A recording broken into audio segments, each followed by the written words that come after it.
finalize what 10 seconds is trying to do in terms of lane, not lane priority, but lane distribution. Yep. And again, that's a great strength. You have a team that's as smart. If anything, it's going to either be the Bruno or maybe, arguably, even the Kaja. Those are the one or two sides that I would assume. I don't think Chang'e will go into the offlane. I think she needs that wave clear for the mid lane more often than not. And it looks like, oh no, it's going to be Marksman in the middle. Two supports to back them up. And welcome to the Land of the Dawn. This is 10 Seconds Gaming Frost versus Alter Ego. Game 1 to start off the day. I love it. Leo Murphy starting strong with the Alter Ego emote. What else do you do, right? What else do you do? The first match of the day. Oh. And I think we just have to hold on for just a little bit. Now, at least this gives us some time to understand and comprehend what's going on, all right? So I understand what you're saying, that you don't want to put the Chang'e in the gold lane. But the reason why you put the Chang'e in the gold lane is because she's able to really do the match. What else can we reckon from here? Ooh, Sevnia. I mean, he did get a Sacred Hammer. It's not going to matter too much, especially since it's only level 1. They didn't go for any crazy invades, but now Koro, and this is going to be a very important lane here because Koro has to do a really good job against Pai by himself. And I would expect Alter Ego to take full advantage of rotating towards the Chang'e lane because she's a lot easier to catch in comparison to someone like the Cho who's got that Shinpo. I like what we're seeing right now. A minute in and already 10 Second Gaming Frost, very own Papa, already going for the rotation. As soon as he got that level 2, as soon as he got the speed up, he's visiting mid. They're putting pressure and they're letting Sheena here just get the most of his farm. So they want to protect at least their half of the map. Something I want to note down bottom is Pai here as the Lapu Lapu. He doesn't have any stacks yet on his Festival of Blood, obviously, but oh, look at this, 70 is in trouble.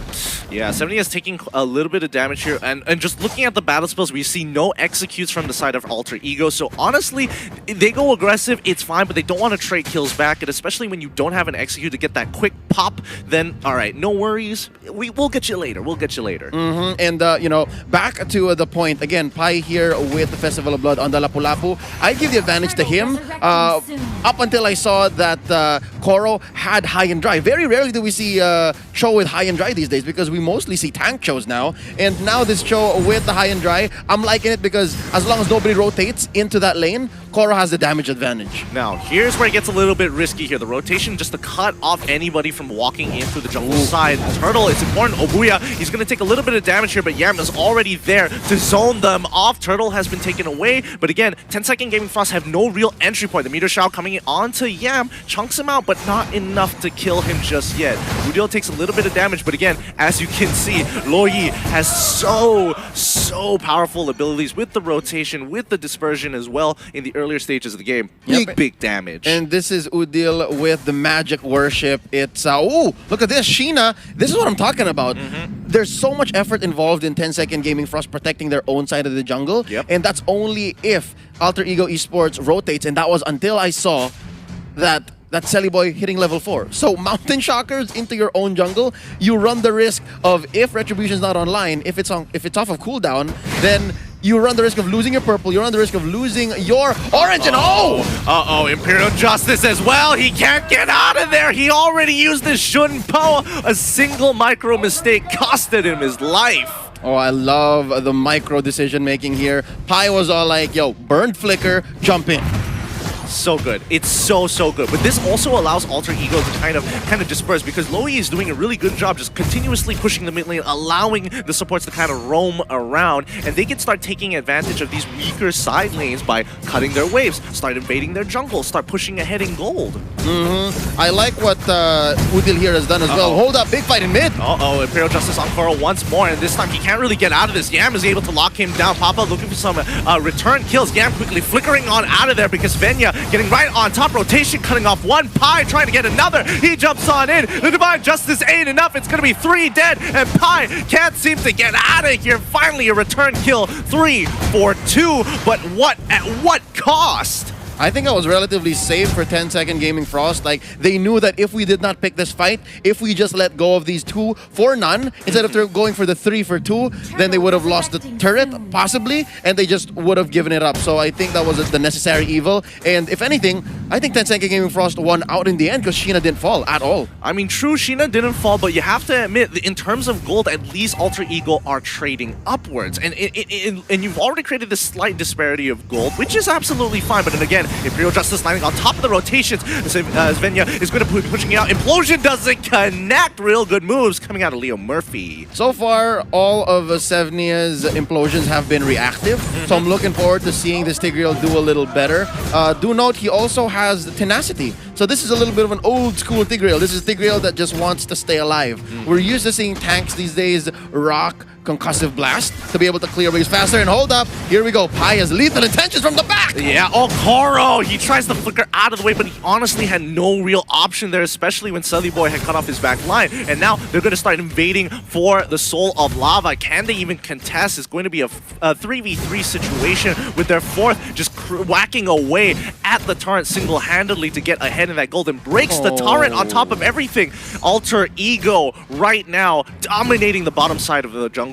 Oh, wow. So you take the turret, you take the orange. What else? This is a nightmare for 10-second Gaming Frost. We're not even 6 minutes in. There's the Mountain Shocker to check where everyone is, and they relatively get away with it with impunity. And Leo Murphy once more flexing, going for the spiral strangling, but pulls it off just in time. Must note, ladies and gentlemen, why are we seeing Imperial Justice so often?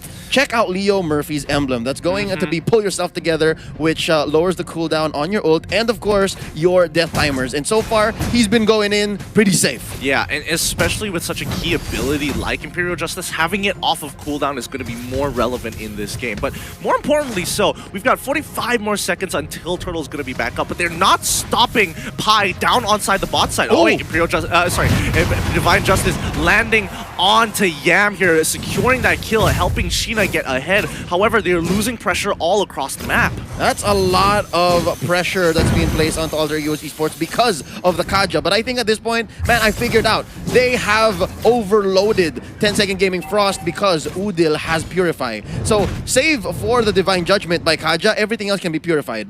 So, it's just a matter of picking the lesser evil for 10-second Gaming Frost. And now, it might be Leo Murphy paying the price. Ooh, nice use of the Imperial Justice, but here comes the diversion. Oh, the diversion was so good, and they really stayed there, overstayed their welcome, while Alter Ego just hiding in the brush, taking their time and catching them off of surprise. And you know, more teams are taking full advantage of this dispersion. Like when Loi first came out, everyone was kind of really clunky with the dispersion, but now it is looking real clean and a powerful tool. I like it. That was basically a rope-a-dope in Mobile Legends.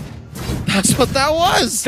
Wow. I wish the camera could see my face. They're just like, oh yeah, that's absolutely right. And then Leo Murphy got away with it. He was like, check this out. Hello, I'm alone. JK, lol. That's exactly what happened.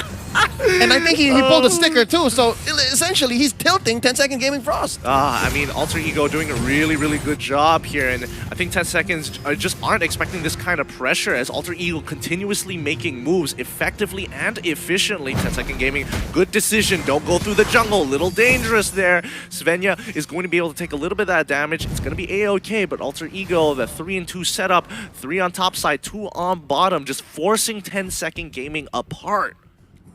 We're slowly approaching here the mid-game, right? And I'd like to say that Alter Ego Esports is slowly putting 10-second Gaming Frost into no man's land. What is no man's land? That's essentially when you're in early to mid and you're already like 5k gold ahead. That definitely just buries your opponent in value, and it makes sure that at least your core has like 1 or 2 items ahead. But hold up, what was that? Oh my goodness, it was just a beautiful pick coming out of Alter Ego. They are just waiting for 10-second Gaming Frost to overstay their welcome, walk up a little too close to the rush before collapsing on top of them. Wait a minute, a full fight. Leo Murphy trying to get out, but Obuya gets caught out instead with the help of Selly Boy as well as Yam. They are going in with a blood on. Hold on, Sacred Hammer finding another retribution kill. Pi will get out of there A-okay. It's a 3-for-1 trade. Wait, 3 for 2, come on. Oh no, the meteor shower just timed out.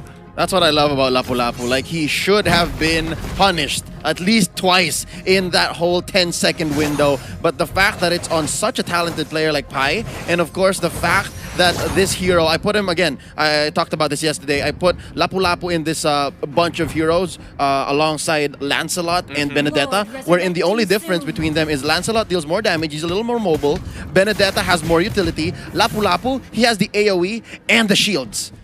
It's so good. It's so good. And I think, you know, a lot of teams have been eyeing it ever since MPLI, but coming into this Lord push here, Alter Ego just putting 10-second Gaming Frost into this chokehold where every single move they make, it's just gonna get deeper and deeper into that neck.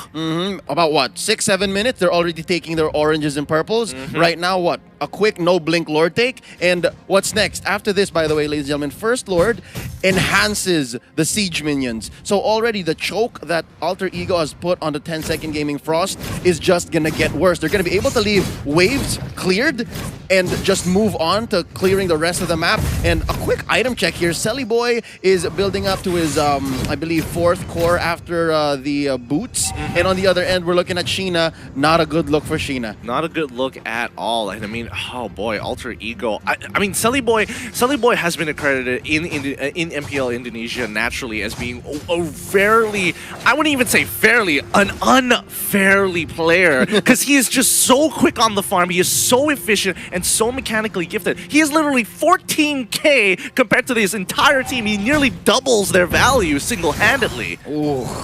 So looking at the numbers here and looking at the essentially the way the map looks, Lord just marched in a little closer. Okay, that's fine. That's actually better for 10 seconds gaming, so they can hit it a little bit more safely. Lord is going to go down, and you know, Alter Ego, they're totally fine with this. They're 11k ahead. The Luminous Lord will start spawning. In a little bit, and in the meantime, they're going to start cracking open. Oh no, but they're going to start immediately with a fight. The Imperial Justice coming on through. They trade 2 for 1 now, as Sunny Boy needs to start pulling back. He does have the killing spree, but he can't be the first person to go in. Yam just waiting for another opportunity to jump on through. Leo Murphy has to just bite the bullet on that one. However, his death netted two inhibitor turrets and 2 deaths for the side of 10-second Gaming Frost. Oh, this is looking dire for 10-second Gaming Frost. 3 defenders. If Alter Ego Esports wanted to, they can force this, and here's another fight.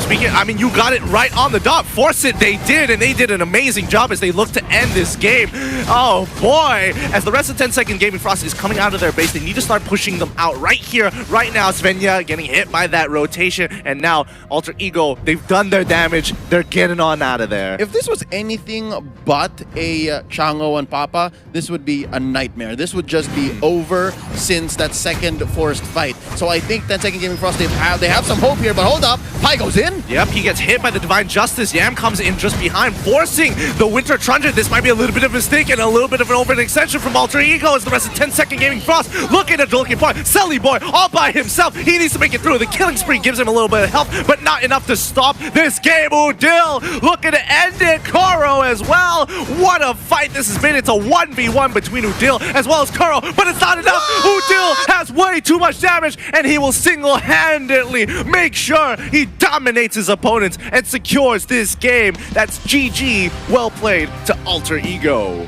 Wow, as long-winded as that end game took, apparently Alter Ego figured it out anyways. Again, they only needed to force one fight and allow 10-second Gaming to believe it was going to be all right. That was... Wow, I don't even really know what to say about that, because this was just a very clean play, overall clean... Fearless.